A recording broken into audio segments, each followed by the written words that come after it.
So, super excited to welcome one of our favorite guests of the podcast, Amy Marks, Queen of Prefab. Thanks for coming on and taking the time. Thanks for having me back. I'm excited. Yeah, looking forward to it for sure. So, prefab, industrialized construction, that's your calling card. What's the state of prefab right now? I think it's in a good place, actually. I think that, first of all, we've never had more new people at this conference than I've ever seen. When we asked who's in their first year here, so many people raised their hands. It was shocking. But I also see so many of the people that have been here for so many years. And I think just the level of information that we're seeing is just so far beyond where it was 5 years ago, 6 years ago. So I think it's getting normalized. That's the good news, Mhm. right? Yeah, it's been fun to see. This is, I think, my third year come in, and just to see the evolution over the last 3 years Yeah. is pretty cool. Seeing more people come in, more energy and excitement coming in every single year too is awesome. It is great. I feel like I love the international people that come as well. We always have some people from Singapore coming and from other all around the world. It just makes it such a good thing to see that it's not just here in the United States, but it's happening everywhere. And sometimes people are ahead and sometimes they're behind. But I think it's just good to know benchmark wise, like where we're at all times. Mhm. Good. Yeah. So I want to dive into one of the aspects that you brought up in your keynote today about partnering, and bringing that mentality coming into the industry. What do you see are some of the biggest hurdles in construction really adopting the partnering mentality? I think it's just the way people have always done business. Like I was just in a different talk recently, and the owner was saying like, "Oh yeah, and we want to partner with people." And then I think right after that said, "You don't want to drive our costs down and like keep it competitive." And I thought, "Oh well, that's they're just used to saying that." I think it's like it's Like muscle emotion. memory. Yeah, it's like muscle. It's like muscle memory. It means something actually to really partner with people and to give them scale. And you want them to make the most money on your jobs, not the least amount of money on your job. So I think I don't know. We just doing things the same way over and over again. It's like again, Insanity. yeah, it's a bit of insanity if you think. And I do think it's the part that's been missing. You can only get so far with manufacturing mindset and prefab, industrialized construction. You have to get to a place where you've got scale, where you've got program, where you've got culture like that aligns, and you've got again business models aligning, so you can both co-invest. Mhm. What does that really look like in practicality? So that's kind of the high level view. Next layer down, what does that partnering mentality look like? I think it first looks like you have to meet at the C-level, executive level, and understand whether or not you're strategically aligned and culturally aligned, right? I think once you have that, you have to really start understanding what people need to be successful. So high levels of communication, very clear about like what problems you're trying to solve, what is a win and what does success look like for you as a business, as human beings, as partners. And then I think, it's just having to understand that the contracts look differently. You heard me today. I said, like, pretty much everyone writes a check. It's not just the owner. It's, people are banking on whether or not your company is going to be able to provide that scale and whether or not they can trust you. And, do you have a track record? And Mhm. I think, yeah, like one level down, there's details to work out. And I think you have to work hard to do those details. And I also think, you're in it for the long term. It's like you don't go into these partnerships haphazardly. There's a definite, gating type scenario that must happen. But like once you're in, you're in, and then you have to go forward and solve things together and fix things together and celebrate things together. It's all of that, right? So it's like a marriage, I think. Yeah. I want to pull out a word that you said right at the beginning, because and then I thought it was really insightful. Okay, you said culture. It has to be a culture fit, Yeah.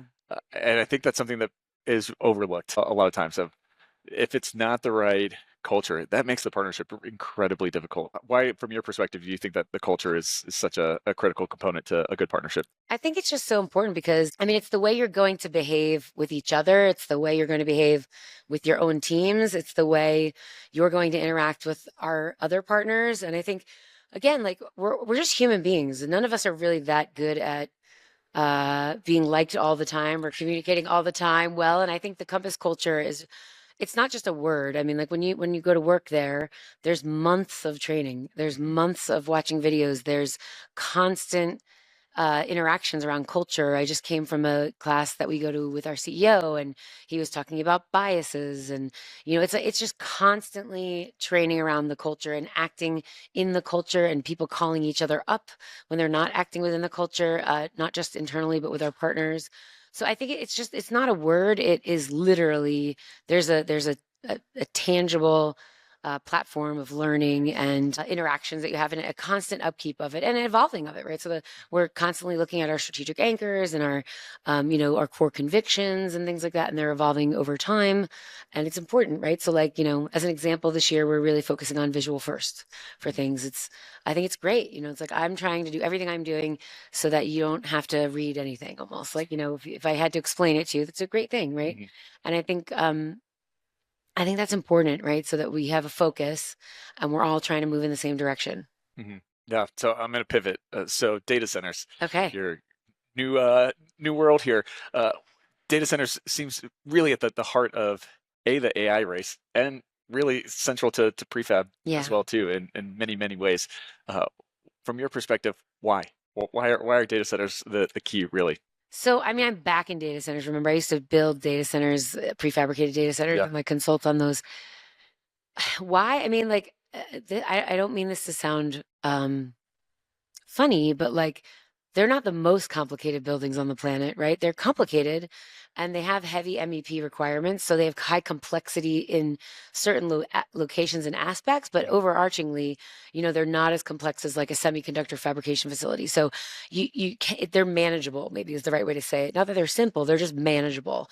And they do have a lot of repeatable elements or potential for repeatability that would make things super reliable and also just easy to create a platform of components and be able to standardize on some things, right? I think that's why not everyone's doing that just because the data centers and also, we obviously have an influx of capital and, time is of the essence, more important than everything else. Fastest to ready for us is important. Lowest total cost of ownership is also important for us though. Like we're going to hold these data centers for a long time because we own and, we develop and own them. I think it's just a perfect storm for everything. So, AI or data centers have really been in the news because of AI, with the big investment coming into the space. How has that brought new, or maybe not new, but how has that brought energy into the space? I mean, it's funny. We were at the exec conference yesterday with all the VPs and CEOs, and there was a gentleman in the room, and he was like, I have this project, and I'm not getting any bids, and like prefab doesn't work. And I said, "What's your project?" And he's like, "I have 6,000, you know, housing, multi-story housing units in a couple of buildings." And I was like, people are too busy right now for you, and everyone in the room was like, yeah. And I looked around, I said, how many of you are doing hospitals and data centers right now? And 90% of the room raised their hand.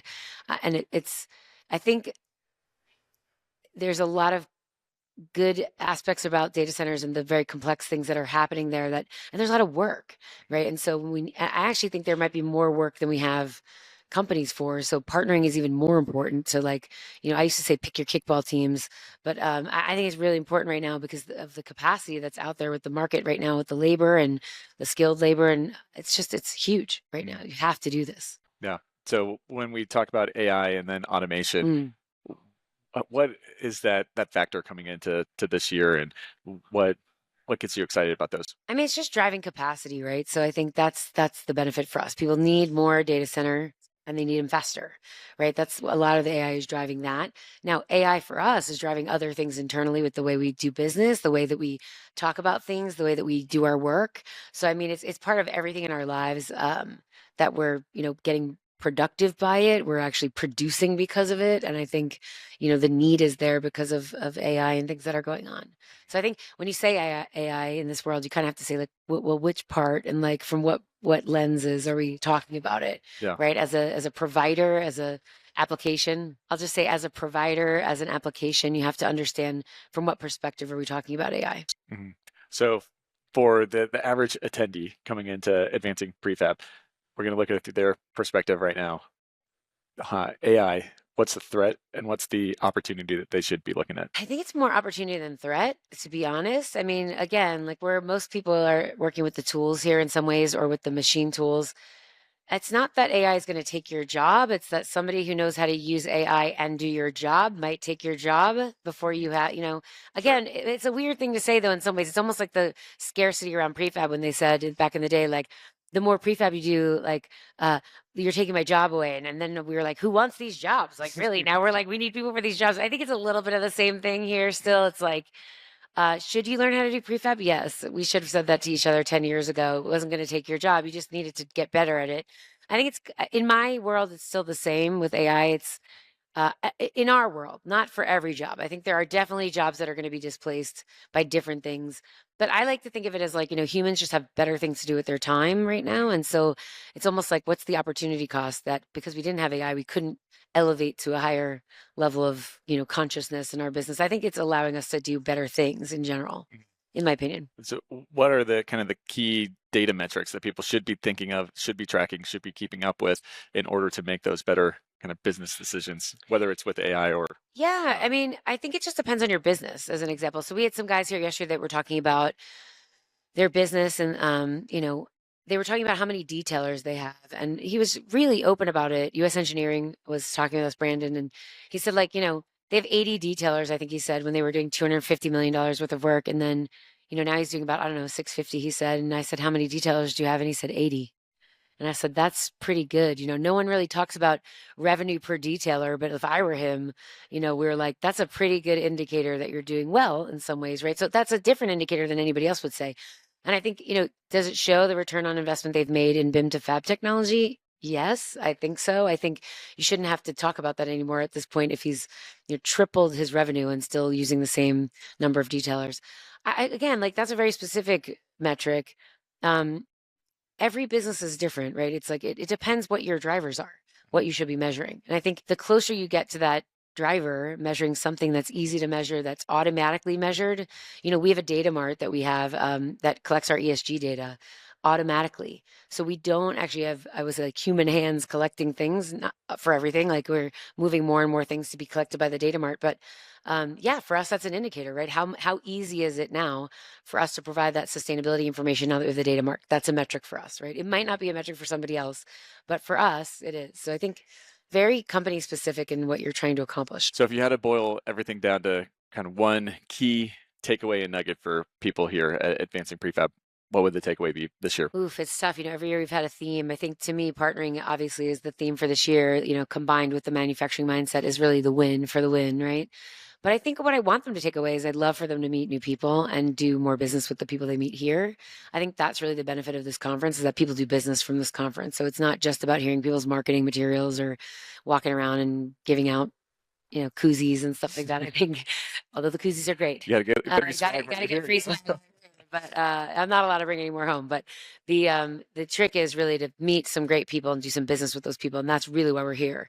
And I want them to take that away from this conference that this is where people do business. Nice. Well, how can we learn from other industries like manufacturing or aerospace or something like that? What do we need to go out into the world and then bring back into construction? I mean, I think somebody mentioned it today that we have really big egos in this space, and I think No. I would say both visible and invisible egos, right? Like you have overt egos, and then there's the ego that stops you from doing things, Yeah. the invisible ego. But I think we have to really be open and learn from those industries, from their successes and failures. But probably the first thing we have to get over is that like we didn't invent much here, maybe is a way to say it, or not many things are invented on a daily basis in the world. And if you're looking for something new, you can pretty much find somebody who's doing something like it. And I've been saying that for years. And I think that's still happening in other industries. We can learn a lot, but you have to ask and you have to look. In my house, we say, if you don't ask, you don't get. So maybe we should just ask a little bit more and put our egos aside and maybe communicate more. Yeah. We were just talking, we were recording another episode talking about what Nancy said during the panel of asking the question of what are you afraid of? Yeah. And like, yeah, that's a great question. What are you afraid of to ask the question? What are you afraid of? Yeah. What are you afraid of? Are you asking me actually what I'm afraid of? Oh, well, sure. Yeah. What are you afraid of, Amy? Afraid of, I feel like I'm like going into my Oprah moment. Yeah, I mean, like for me, I always say this, like, I think I'm always afraid of like people making decisions without data, with a lack of data. Mm-hmm. That's always when I go to like our ELT, our executive leadership. I think I've actually articulated that fairly recently. Like, I guess the way my brain works, I want to make sure you're making data-driven decisions. Like, I'm afraid of people making decisions without that data. So, Amy, you were just talking about going into the ELTs. I'm curious with adopting new process and technology, what mindset shift is required for the executive leadership? I think keeping an open mind is first and foremost, and understanding some of the biases they might have, regardless of where they're coming from. I think also Just asking why, I'm actually working on that myself to ask, the 5 whys all the time. And, why is that happening? Why do we need this? What makes you feel that way? More questions, Hmm. leading with curiosity, I think is important. I would say it's that. I think it's leading with curiosity, the ability to put your biases aside. Hmm. That's a very important skill set. It's a hard skill set. And it goes back to Yeah, the ego thing of you have to check your ego you in order to do. ask those questions and Our doesn't feel CEO, like you're going to be, looked on as stupid that you don't know the answer or something. Like just ask the question. no, we say humility and pride out at Compass, and our CEO says you better check yourself before you ready wreck yourself Yeah. all the time. So I think he means it. It's like so you have to check your ego at the door, Mhm. and there are no dumb questions, and none of us are mind readers. Like I'm certainly not, as much as I would like to be. I'm Mhm. obviously not. So we have to really do that. Mhm. Yeah, for sure. So looking through the crystal ball, what's the future of the industry? Uh, what are the prospects in 2030 when we're at advancing prefab? What's the big topic? I think we're going to be seeing a lot of teams come together and what teams are going to be formed and seeing some of that happen in the marketplace. And whether that's in the form of I don't think it's in the form of roll ups. I think it's more truly in the form of partnerships. And I think more people are putting more skin in the game. So that notion of we're the owner, we're not the only ones writing the check. Just deeper partnerships around products, around relationships, around facilities and things like that. I think that's going to come up next year. More people will be on stage talking about that, not just the manufacturers and the guys that are far along in their journey, but the trade contractors that truly fabricate are going to fall into that category as well. Yeah, nice. Well, a couple rapid fire questions for you. Okay. What does the phrase modeling the future, what does that mean and kind of look like in your head?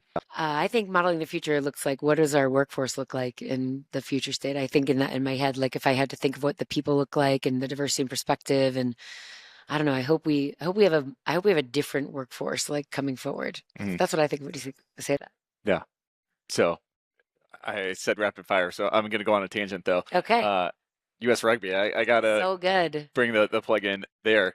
Oh, what's the state of U.S. Rugby coming into the prefab and construction world? It's so good, actually. So, I sit on the board of the U.S. Women's Rugby Foundation, which we support the coaches, the referees, and the administrators of the girls and the women's game. So, I really believe it starts with the leadership. And I think, listen, we have girls' teams and women's clubs, and the NCAA needs a lot of support in the women's rugby world. So, they're localized to lots of companies, and you want a diverse workforce. And our women know how to wear PPE. We wear mouth guards and boots, cleats. We play in the dirt. We know how to use a porta potty. We have a very diverse population of, sexual orientation and ethnicities and things like that. You kind of get it all in one stop shop. And we won the bronze, obviously, in the Olympics. And we just did a workforce development program over with HPM and Compass and RK Industries, where we had some of the bronze medalists there. And Jenny Cronish, who was up on stage, she's a World Cup player and national team player. They're in our space. They need jobs. We need people and they need jobs. Yeah, that's awesome. I Yeah. love that. So back on track Okay. with the rapid fire. Innovation, what does it mean to you?